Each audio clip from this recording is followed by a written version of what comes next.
So wewe aspect yako when it comes to collaboration unaangalianga nini? You can work with artist A na mwingine akikuapproach uko like brand na. Yeah. Okay. Naweza sema ansa watu wanadai kusikia nikisema oya mi mazee mi silipishangi feature.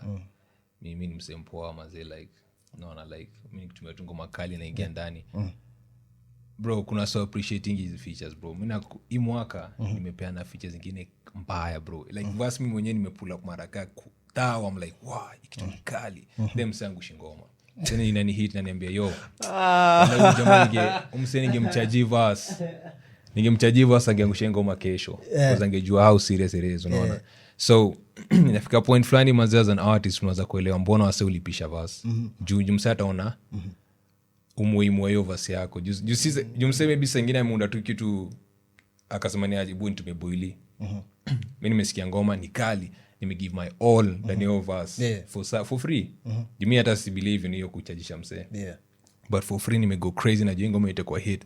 Msee sijui anakuambia alipoteza ngoma or something naambia yo. No, na hiyo time ungekuwa umetumia kuunda your own stuff. So mimi na believe enyewe lipisha ni feature.